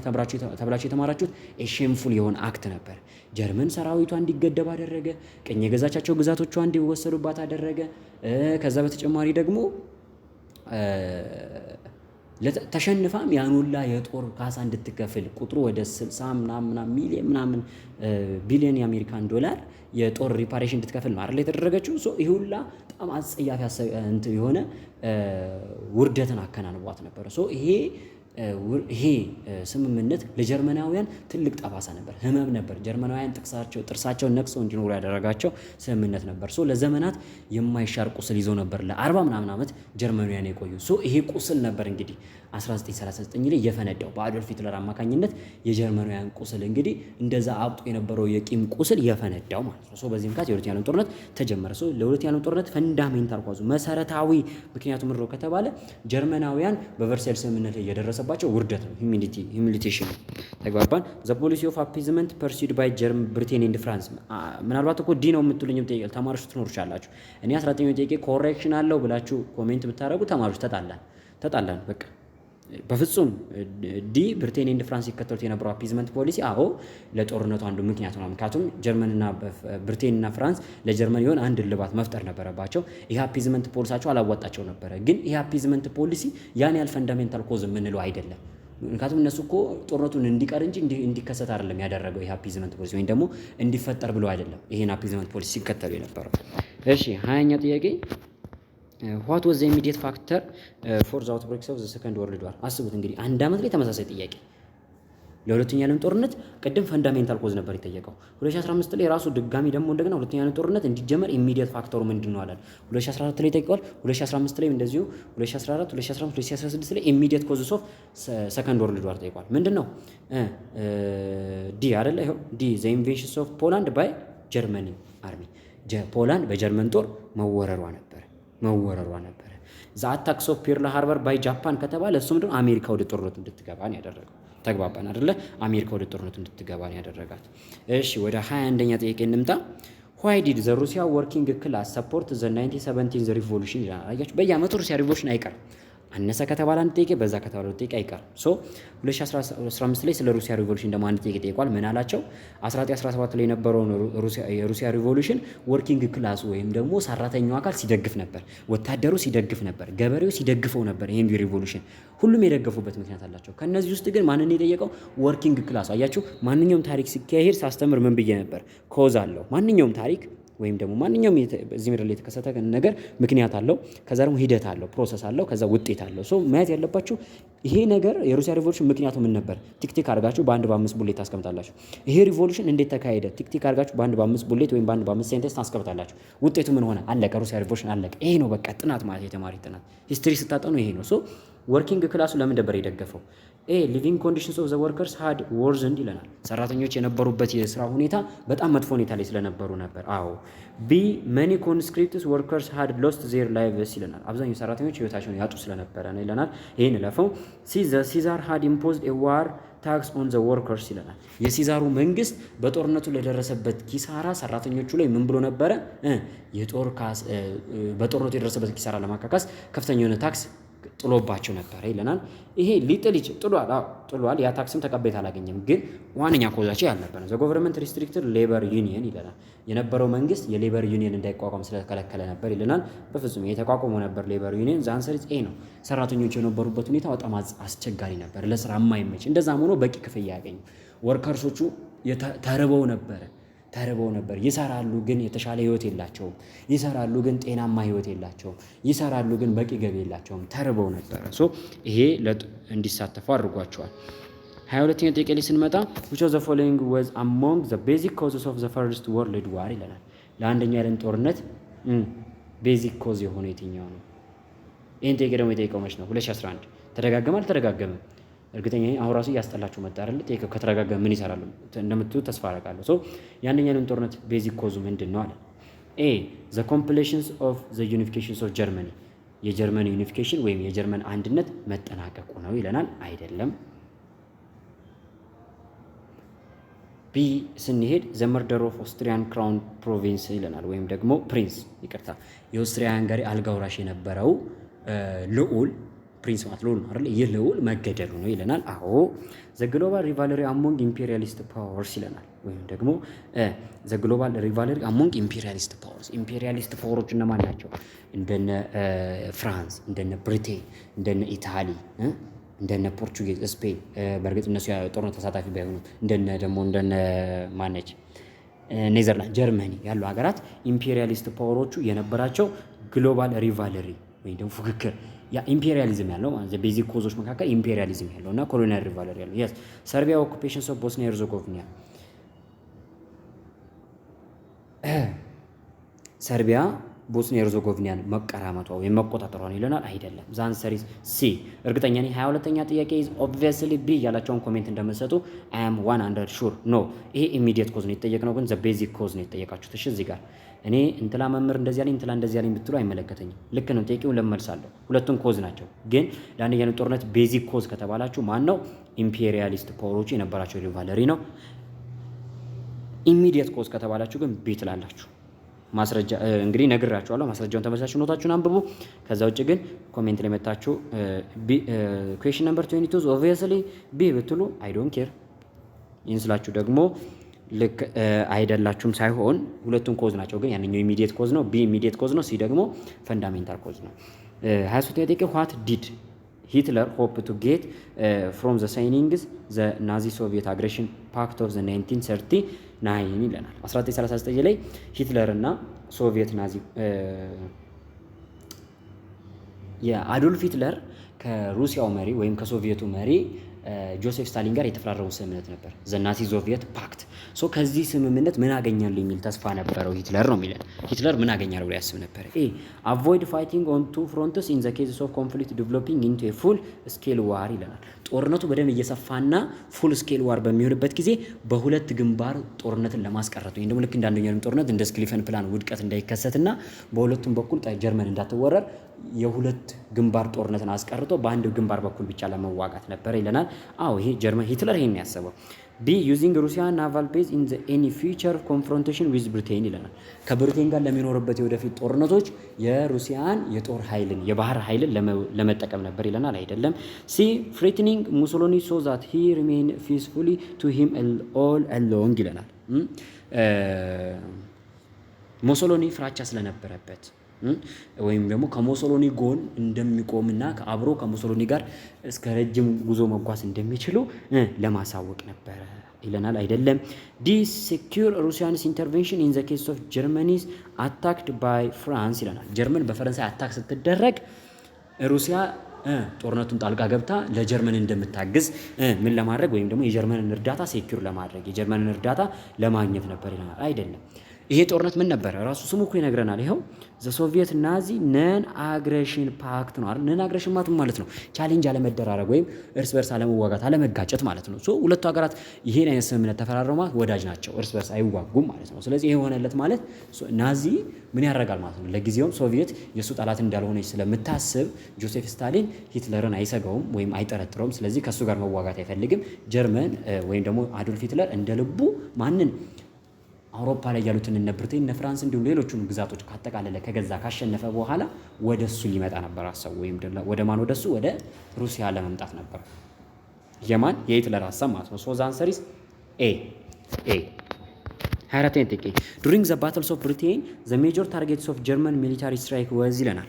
በሁለተኛው የዓለም ጦርነት ጊዜ እንግዲህ ጀርመን በሁለቱም በኩል ስትዋጋ ነበር። በዌስተርን ፍሮንት በተለይ ጀርመን በጣም አስቸግራት፣ ብሪቴን በጣም አስቸግራት ነበርና የብሪቴን ጦርነት ጊዜ የጀርመን ጦር አታክ ሲያደርግ የነበረው ዋነኛ ታርጌቱ ምንድን ነበረ ይለናል። የብሪቴንን ምን ነበረ? የብሪቴንን ምንዋን ነበር ዋነኛ ታርጌት አድርጎ የጀርመን ጦር አታክ ሲያደርግ የነበረው ብሎ ይጠይቀናል። እሺ ወደ እሱ ከማለፌ በፊት የቪዲዮ እንግዲህ የሚቀርብላችሁ በአልፋ ቲቶሪያል አማካኝነት ሲሆን አልፋ ቲቶሪያል ከአመታት በላይ ልምድ ያለው የናቹራል ተማሪዎችን እስከዛሬ ለአንድ አመት የኢንትራንስ ዝግጅት እንዲያደርጉ በማስጠናት የሚታወቅ ድርጅት ሲሆን ዘንድሮም ከወንድ ቲቶሪያል ጋር በጋራ በመሆን የሶሻል ተማሪዎችን ሲያዘጋጅ የቆየ ቻናል ነው። አሁን ደግሞ ጊዜው ደርሶ ለፈተናው አንድ ወር ቀርቷልና በዚች አንድ ወር ጊዜ ውስጥ ፕራይቬት ቲቶሪያል ተማሩ ወይም ደግሞ በግል አስጠኝ ያላጠኑ ተማሪዎችም ደግሞ እንዲሁ ከግል አስጠኝ ከተማሩ ተማሪዎች ጋር እኩል እንዲሆኑና ሁለቱንም እኩል ለኢንትራንስ ተዘጋጅተው እንዲገቡ በአንድ ወር በቀረችው አንድ ወር ጊዜ ውስጥ የኢንትራንስ ኤግዛሞችን በየቻፕተሮቹ እንዲሁም ደግሞ ከአመት አመት ያሉት ኤግዛሞች ሰብስቦ በማሰራት ላይ የሚገኝ ድርጅት ነው ማለት ነው። ሁላችሁም ከአልፋ ቲቶሪያል ጎን ሆኖ ይህ ቻናል ለሁሉም ተማሪዎች እንዲዳረስ ሼር ማድረግ እንዳይረሳ። እናንተም ደግሞ ደግሞ ቪዲዮቹን ካያችሁ በኋላ ላይክ እንዲሁም ሼር ማድረግ እንዳይረሳ በተቻላችሁ መጠን ፕሊስ። እኛ ከእናንተ የምንፈልገው እሱን ብቻ ነው። ሼር እያደረጋችሁ ለሁሉም የሶሻል ተማሪ እንዲዳረስ አድርጉ። ዘንድሮ በሶሻል እንግዲህ ተሰቅሎ ትልቅ ውጤት እንደምናይ ተስፋ አለን። ከአመት አመት እንግዲህ ናቹራል ተማሪ ነው በየሀገራችን ሰቀላ እየተባለ የሚደመግ እንትን የሚሆነው ዘንድሮ ደግሞ በሶሻል እንደምናይ ተስፋ አደርጋለሁ። ወደ መልሶች ስንሄድ ኤ ብሪቲሽ ናቪ ኤንድ ኢትስ ሰብማሪንስ ይለናል። የብሪቴን የባህር ኃይልና የሰርጓጅ መርከቦቿ። ሰብማሪን ማለት የሰርጓጅ መርከብ የጦር ሰርጓጅ መርከብ ነው አይደለ? ይሄ ዋነኛው ኤሪያው ነበረ። ብሪቲሽ ግራውንድ ፎርስስ ኤንድ ዜር ካምፕስ ይለናል። የብሪቴን የምድር ጦርንና የእነሱን ካምፖች ወይም የምድር ተዋጊዎቻቸው ወይም እግረኛ ወታደሮችና የነበራቸውን ካምፖች ነበረ ታርጌት ያደረገ ይለናል። አይደለም። ሲ ብሪቲሽ ፕሌንስ ኤንድ ኤርፊልድስ ይለናል። የብሪቴን የጦር አውሮፕላኖችንና የአየር ኃይሏን ይለናል። እሺ ዘ ብሪቲሽ ኮማንዶስ ኤንድ ዘ ብሪቲሽ ስፔሻል ፎርስስ ይለናል። የብሪቴን ኮማንዶዎችንና ልዩ ኃይሉን ነበረ ይለናል። አይደለም። ዘ አንሰር ሲ ኤም ይሆናል። የብሪቲሽ የባህር ኃይልንና የጦር ሰርጓጅ መርከብን ይሆናል። ግን በሁለተኛ ዓለም ጦርነት ጊዜ ታስታውሱ ከሆነ የአንደኛ ዓለም ጦርነት ጊዜ ብሪቴንን ሰርጓጅ መርከቦችና የባህር ኃይል አጠፋለሁ ብሎ ነበር አይደል? ኦቶ ፎን ቢስማርክ የማይስተት የሰራው የአሜሪካን ሰርጓጅ መርከብ የመታው። ሁለተኛ ዓለም ጦርነት ጊዜ ግን ራፍ ላስታውሳችሁ። እሺ ራፍ እንግዲህ ተመልሳችሁ ለማየት በነገራችን ላይ ብዙዎቻችሁ ጋር እንዳየሁት ከሆነ ጥያቄዎቹን አይ ቲንክ እኔ ሪፈረንስ አይታችሁን ሳታዩን አይዶን ነው። ግን አብዛኞቻችሁ ጋር እንደማየው ከሆነ ግን ዝም ብላችሁ ጠይቀውን እያያችሁ ብቻ የዛሬ 4-5 ወር ካነበባችሁት ጋር እያስተያያችሁ ብቻ ወይም ደግሞ እያስተዋወሳችሁ ብቻ ትክክል አይደለም የምትላላችሁ ነው። ጥያቄዎቹን ስታዩዋቸው ጀስት ቡኩን ከፍታችሁ እስኪ ለምሳሌ ይህንን ልክ ቻፕተር 4 ኤግዛም እየሰራ ነው አይደለ? በተሻላችሁ መጠን እስኪ ወንዴ ቱቶሪያል ፎር ኦል የሚለው ግሩፕ አለ አይደል? ቴሌግራም ላይ እዛ ላይ ኖቶቹን ለቀንላችሁ አይደል? የቻፕተር 4 ኖት ደግሞ በአንድ በኩል ከፍታችሁ እያያችሁ አብራችሁ እያስተያያችሁ ሂዱ። ይሄ ኖት ንባብ ማለት እዚህ ጋር አሁን 30 ጥቂት ሲሰሩ እዛ ጋር ሙሉ ቻፕተሩን ከቨር እያደረጋችሁ ነው አይደል? ኖቱንም አብራችሁ አስተያዩት። እዚህ ጋር 1 ሰዓት ቪዲዮ እያያችሁ በዛ ደግሞ ለ1 ሰዓት ኖቱን ለማየት ቢፈጅባችሁ በ2 ሰዓት አንድ ቻፕተር ጨረሳችሁ እንደማለት ነው። ስለዚህ እንደዛ ያደርጋችሁ ሰዱ። ሮያል ኤር ፎርስ ኦፍ ብሪቴን ወይም ደግሞ ራፍን አልቻለውም ማለት ተሸንፏል። ጀርመን እኮ ተሸንፋለች በዚህ ጦርነት ላይ ወይም በባትል ኦፍ ብሪቴን ላይ። ግን ናዚ መጣ፣ በሌሊትም በቀንም መታ፣ አልሆነለትም። በራዳር አስቸገረችው። ስለዚህ መጀመሪያ የብሪቴንን ጦር መታ፣ የምድር ጦሩን አሸነፈ። ከዛ የአየር ኃይሉን በሚመታበት ጊዜ በቀን ሲመታ ሊቆጣጠራቸው አልቻለም ወይም ደግሞ ሊያሸንፋቸው አልቻለም። እሺ በቃ ስለዚህ በማታ ላድርገዋል አይደል? ጥቃቱን በማታ ላድርገው እሺ ብሎ ደግሞ በማታ ጦሩን ላከ። በማታም ደግሞ ሊመቱ ሞከሩ ነው፣ አልቻለም። ቢኮዝ ብሪቴን ምን አድርጋ ነበር? ራዳርን ሰራች አይደል? ራዳር ሰራች ብለናል። የብሪቴን አየር ኃይልን ነበር ታርጌት አድርጎ ጥቃት ሲፈጽም የነበረው። 25 ጥያቄ which one the following cannot be taken as the basic causes of the first world war ይለናል። የአንደኛው የዓለም ጦርነት ቤዚክ ኮዝ አድርገን ልንወስደው የማንችለው የትኛውን ነው ይለናል። የአንደኛው የዓለም ጦርነት ተመልከቱ። እንግዲህ አሁንም 2011 ላይ እንደዚሁ ስለ አንደኛ ዓለም ጦርነት ጠይቋል፣ ስለ ሁለተኛ ዓለም ጦርነትም ጠይቋል። ቤዚክ ኮዝ እና ኮንሲኩዌንሶቹ ነው። ኢምፔሪያሊዝም ቤዚክ ኮዝ ነው። ናሽናሊዝም ቤዚክ ኮዝ ነው። ሚሊታሪዝም ቤዚክ ኮዝ ነው። ራሺዝም አልነበረም፣ ዘረኝነት አልነበረም። ሁለተኛ ዓለም ጦርነት ነው ራሺዝም የመጣው። እሺ 26 ጥያቄ which one the following was a characteristics of both fascism in Italy and Nazism in Germany ይለናል። በሁለተኛ ዓለም ጦርነት ጊዜ የነበሩት የጣሊያኑን ፋሺስትና የጀርመኑን ናዚ አንድ የሚያደርጋቸው ባህሪ የትኛው ነው? ኤ ስትሮንግ ገቨርንመንት ይለናል። ጠንካራ የነበረ መንግስት ነበራቸው። አይደለም። ቢ ፕሪፈረንስስ ፎር ሪሊጂየን ኦቨር ሳይንስስ ይለናል። ወይም ደግሞ ከሳይንስ ይልቅ ሃይማኖትን ይመርጡ ነበር ይለናል። አይደለም። ሲ ኮንሰርንስ ፎር ኦርዲናሪ ፒፕልስ ይለናል። ወይም ደግሞ ለተራው ማህበረሰብ የነበራቸው እይታ ይለናል። አይደለም። ዲ ደግሞ ኤክስትሪም ናሽናሊዝም የስ ከመጠን ያለፈ ልክኛ ሀገር ላይ ልክ እንዳለው የብሔርተኝነት ስሜት ነበራቸው። አሁን ነግሬያቸዋለሁ ስለ ናሽናሊዝም አንደኛው ቻፕተር ላይ ስትማሩ የመጀመሪያው ቻፕተር ላይ ስትማሩ ናሽናሊዝም ፖዚቲቭ እና ኔጌቲቭ አለው። ፖዚቲቭ ናሽናሊዝም ማለት ጀርመኒፊኬሽን የመጣበት፣ ጣሊያኒፊኬሽን የመጣበት፣ አሜሪካን ሲቪል ዋር የተካሄደበት፣ አሜሪካን ኢንዲፔንደንስ የተሳካበት፣ ፍሬንች ሪቮሉሽን፣ ሩሲያን ሪቮሉሽን የተካሄደበት ነው ብያቸዋለሁ። ኔጌቲቭ ናሽናሊዝም ደግሞ ለሁለተኛ ዓለም ጦርነት ምክንያት የሆነው እንዲሁም ደግሞ እኛ ሀገር ላይ ያሉት አይነት ናሽናሊዝም አይነቶች ኔጌቲቭ ናሽናሊዝም ብለን የምንጠራቸው አይነቶች ናቸው። ስለዚህ የጣሊያኑን ፋሺስት እና የጀርመኑን ናዚ የሚያመሳስላቸው ነገር ምንድነው? ኤክስትሪም የሆነ ናሽናሊዝም ፊሊንግ ስለነበራቸው ነው። ዛንሰር 27 ላይ ስንመጣ what was the difference between the first and the second Russian revolution ይለናል። የፈርስት እና የሰከንድ ሩሲያን ሪቮሉሽን ብላችሁ አልተማራችሁም፣ ግን በወር ከፋፍለናል አይደለ? ፈርስት ላይ መጀመሪያ ልክ ሪቮሉሽን ልክ እንደተጀመረ ዘ ፌብሩዋሪ እና ማርች ሪቮሉሽን አለ። ከዚህ የመጨረሻው ደግሞ ኦክቶበር ሪቮሉሽን አለ። ኦክቶበር ላይ ይጠናቀቃል። ዘ ፈርስት የፌብሩዋሪ ሪቮሉሽን እንደማለት ወይም ጅማሩ ላይ የነበረው ሪቮሉሽን ነው። በሁለቱ መካከል ያለው ዲፈረንስ ምንድን ነው ይለናል። ዘ ፎርመር አለን። ዘ ፎርመር ማለት ማነው? ዘ ፈርስት ማለት ነው። was revolutionary while the later was reformist ይለናል። የመጀመሪያው ሪቮሉሽነሪ ነበር፣ ሁለተኛው ደግሞ ሪፎርሚስት ነበር፣ ለውጥ የሚያደርግ ነበር ይለናል። እሺ እንያዘው። B the former was led by foreign born revolutionaries while the later was led by Russian born activists ይለናል።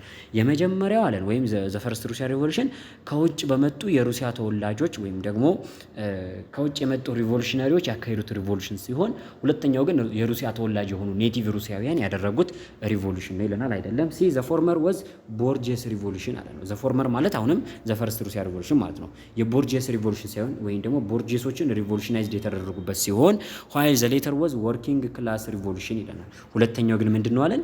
the working class revolution ነው። የመጀመሪያው ቦርጄስ ሪቮሉሽን ለማካሄድ ነው ወይም የቦርጄሱን ስርዓት ለመገርሰስ፣ ሁለተኛው ግን working revolution ነበር ይለናል። አይደለም። D the former was socialist while the later was communist in nature ይለናል። የመጀመሪያው ምን ነበር አለን? ሶሻሊስት ነበር፣ ሁለተኛው ደግሞ ኮሚኒስት ነበር አለን አይደል? ዛንሰሪ ስዋት ኤ ነው። ቢኮዝ የመጀመሪያው ምንድን ነበር?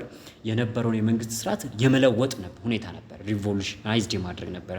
ከዛ መቀጠል ግን አንዳንድ ነገሮችን እየለወጡ መሄድ፣ ሪፎርም ማካሄድ ነበረ የነበረው ስርዓት ማለት ነው። እሺ 28 ጥያቄ አን ኢምፖርታንት ወርልድ ፓወር ሃድ ድሮውን ፍሮም ዘ ፈርስት ወርልድ ዋር ወዝ ኒድድ ፎር ይለናል። 2011 የጠየቀው ጥያቄ ደግሞ ስለ ሊግ ኦፍ ኔሽን ነው እየጠየቀን ያለው። አን ኢምፖርታንት ወርልድ ፓወር ሃድ ድሮውን ፍሮም ዘ ፈርስት ወርልድ ዋር ወዝ ዘ ዳሽ ይላል። ወይም ደግሞ ዓለም አቀፋዊ የሆነ መንግስት ከአንደኛው ዓለም ጦርነት በኋላ ያስፈለገበት ምክንያት ይለናል። ኤ ከስተም ዩኒየን ቱ ኢንሃንስ ኢኮኖሚክ ኮኦፐሬሽን ኢን ዩሮፕ ይለናል። ከስተም ዩኒየንን በመመስረት አውሮፓ ውስጥ የነበረውን ኢኮኖሚ ምን ለማድረግ የኢኮኖሚ ህብረትን ኮኦፐሬሽንን ለማሳደግ ነው ይለናል። አይደለም። ቢ ኤ ግሎባል ኦርጋናይዜሽን ቱ ሰፖርት ዘ ፑር ኔሽንስ ኦፍ ዘ ወርልድ ይለናል። ከአንደኛው ዓለም ጦርነት በኋላ የተፈለገው ኢንተርናሽናል ኦርጋናይዜሽን ምን አይነት ነው አለን? ግሎባል የሆነ ኦርጋናይዜሽን ሆኖ ድሃ የሆኑ ሀገራትን የዓለም ሀገራትን ምን የሚያደርግ ሰፖርት የሚያደርግ ድርጅት ነው የተፈለገው ይለናል። አይደለም። ሲ ኢስታብሊሽንግ የሚሊታሪ ኦርጋናይዜሽን ቱ ሴፍጋርድ ዘ ወርልድስ ፒስ ይለናል። የጦር ኦርጋናይዜሽን ወይም የጦር ድርጅት በማቋቋም የጦር ህብረት በማቋቋም የዓለምን ሰላም ማስከበር ነበረ ይለናል። አይደለም። ዲ ግሎባል ኦርጋናይዜሽን ቱ ፕሮሞት ሩል ኦፍ ሎ ኤንድ ወርልድ ፒስ ይለናል። የስ ዓለም አቀፋዊ የሆነ መንግስትን በማቋቋም ወይም ኦርጋናይዜሽን ድርጅትን በማቋቋም የዓለምን ሰላም ማስጠበቅና የህግ የበላይነትን ማስፈን ነበረ ይለናል። አዎ ከአንደኛው ዓለም ጦርነት በኋላ እንግዲህ የዓለም መንግስታት የተረዱት ነገር ምንድነው? ኢምፖርታንት የሆነ ወርልድ ፓወር ሊኖር ይገባ ወይም ደግሞ ለሁሉም ሀገራት እኩል አይን ያለው እኩል የሚያገለግል ዓለም አቀፍ የሆነ ድርጅት ተመስርቶ ይህ ድርጅት ደግሞ ሁሉንም የዓለም ክፍል በጋራ የሚያስተዳድር እና የሚመራና የህግ የበላይነትን የሚያስከብር የዓለምን ሰላም የሚያስጠብቅ መሆን እንዳለበት የተስማሙበት ነበረ። እሺ 29ኛ ጥያቄ ላይ ስንመጣ an official justifications of President Harry Truman of the United States of dropping atomic bomb on Japanese cities in the August 1945 was that ይለናል። ኦፊሻል ጀስቲፊኬሽን ነው እያለን ያለው ወይም ደግሞ ዓለም የሚያውቀው በቃ በአደባባይ በጋዲ የወጣው ኦፊሻል ጀስቲፊኬሽኑ ወይም ደግሞ መረጃ ምንድነው? ፕሬዚዳንት ሃሪ ትሩማን ወይም ደግሞ ፕሬዚዳንት ሃሪ ትሩማንን ታስታውሳላችሁ። የአሜሪካው ፕሬዚዳንት ነበር። በሁለተኛው ዓለም ጦርነት ሲጠናቀቅ የነበረው 1945 ላይ የነበረው የአሜሪካው ፕሬዚዳንት በጃፓን ሁለቱ ከተሞች ላይ የጣለው የአቶሚክ ቦምብ ምንድን ነው የሚያሳየን ይለናል። ምንድን ነው የሚያሳየን? ታስታውሱ ከሆነ ያው ኦፊሻል ጀስቲፊኬሽኑ ምንድን ነበር? ጃፓን እጇን እንድትሰጥ ነበር የተባለው። ነገር ግን የሩሲያ ናሽናሊስቶች ምን ይላሉ? እና የሶሻሊስት ናሽናሊስቶች ምን ይላሉ? አሜሪካ ለሩሲያ ያላትን ፓወር ለማሳየት ብላ የተጠቀመችው ስርዓት ነው ወይም ደግሞ እንቅስቃሴ ነው እንጂ በፍጹም ጃፓንን ሰረንደር ለማድረግ አይደለም ብሎ ጀስቲፋይ ያደርጋሉ። ኤ ዘ ቦምብ ዋዝ ሃስትንድ ዘ ፋይናል ሰረንደርስ ኦፍ ጃፓን ይለናል። ቦምቦቹ ጃፓን እጇን እንድትሰጥ አድርገዋል ይለናል። አዎ። ቢ አሜሪካ መስት ሾው ኢትስ ሚሊታሪ መስል ቱ ዘ ዩኤስኤስአር ይለናል። አሜሪካ ያላትን የጦር ኃይል የጦር ጡንቻዋን ወይም የጦር እጇን ለራሽያ ለማሳየት ነበረ ይለናል። ይሄ ምንድነው? የራሽያውያን አስተሳሰብ ነው። ሲ ዘ ቦምብ ውድ ሌይ ዘ ግራውንድ ፎር አሜሪካን ሄጅሞኒ ኢን ዘ ኤስት ይለናል። እነዚህ ቦምቦች መጣላቸው አሜሪካ በምስራቁ ዓለም ክፍል የበላይነት እንዳላት ወይም ደግሞ እንደ ዓለም ከምስራቁ የበላይ እንደሆነች ከኢስተርኖች ከሶሻሊስቶቹ የበላይ እንደሆነች ያሳየ ነበረ ወይም ደግሞ ግራውንድ ወርክ የሆነ ነበር ይለናል። ዲ ደግሞ ኤ ፖሲብል ትሬድ ዋር ዊዝ ጃፓን ኤንድ ቻይና ውድ ቢ አቮይድ ትሩ ኤ ሾው ኦፍ ፎርስስ ይለናል። ሶ ዘ አንሰር ኢዝ ዋት ኤ ነው። እንግዲህ አሜሪካ ያንን ቦምብ መጣሏ ምን ነበር ያደረገው? ኦፊሻል ጀስቲፊኬሽኑ ምን ነበር? ጃፓን በጦርነቱ እጇ እንድትሰጥ ወይም ደግሞ በሁለተኛው ጦርነት እንዲያበቃ። እስከዛ ሰዓት ድረስ ሁለተኛው ጦርነት ያበቃው የት ነበር? አውሮፓ ላይ ብቻ ነበር ያበቃው። ጀርመንና ጣሊያን እጃቸውን ሲሰጡ። ሁለተኛው ጦርነት ግን አላበቃም። ለምን? ጃፓን ደግሞ አለች ሌላዋ አክሲስ ፓወር። ሶ ምስራቅ ላይ ያለችው ወይም ደግሞ ኤሽያ ላይ ያለችው የአክሲስ ፓወር አባል የሆነችው ጃፓን ደግሞ አሜሪካ ላይ ያደረሰችው ጥቃት ምላሽ እንዲሆን አሜሪካ የአቶሚክ ቦምብ በፕሬዝዳንት ሃሪ ትሩማን አማካኝነት ትእዛዝ አማካኝነት ጃፓን ሂሮሺማና ናጋሳኪ ከተሞች ተመቱ። ይሄም ምን አደረገ? አሜሪካ የሁለተኛ ዓለም ጦርነት እንዲያበቃ አደረገች፣ ጃፓንን እጅ እንድትሰጥ አደረገች ተባለ። ኦፊሻል ጀስቲፊኬሽን ሆነ። ነገር ግን የሩሲያ ናሽናሊስቶች ደግሞ ምን ብሎ አድርገው ያደረገው ኖ አሜሪካ ለራሽያ ያላትን የጦር የበላይነትና ያላትን የጥንካሬ ጥግ ለማሳየት እንጂ በፍጹም እንደ ጃፓን ሰረንደር ለማድረግ አይደለም ብለው አድርገው ያደረጉ ማለት ነው። ሶ የነበረው ጀስቲፊኬሽን ይህ ይመስላል ማለት ነው። ሶ ይህ ፓርት እንግዲህ ኮንቲኒው ቢኮዝ የቻፕተር ሰፊ ነው፣ ልጅ ጥያቄዎች የሚወጡበታል። ሶ የወጡትን ጥያቄዎች ቢሰለቸንም እየደጋገመ እንሰራለን። ቻፕተር 3፣ ቻፕተር 4፣ ቻፕተር 5፣ ቻፕተር 6 ረጃጅም ቻፕተሮች ስለሆኑ እንደግምባቸዋለን፣ ጥያቄ እንመለስባቸዋለን። ለዛሬ የነበረን ቆይታ ግን እዚህ ጋር ያበቃል። ለሁላችሁም መልካም ንባብ እመኛለሁ። አልፋ ቲዩቶሪያልን ከልብ እናመሰግናለን። አልፋ ቲዩቶሪያልም ወንዴ ቲዩቶሪያልም ለሌሎች ተማሪዎች እንዲደርስ ላይክ፣ ሼር እንዲሁም ሰብስክራይብ ማድረግ እንዳይረሳ። በቀጣይ ቪዲዮ እስከምንገናኝ በያላችሁበት ሰላማችሁ ይብዛ።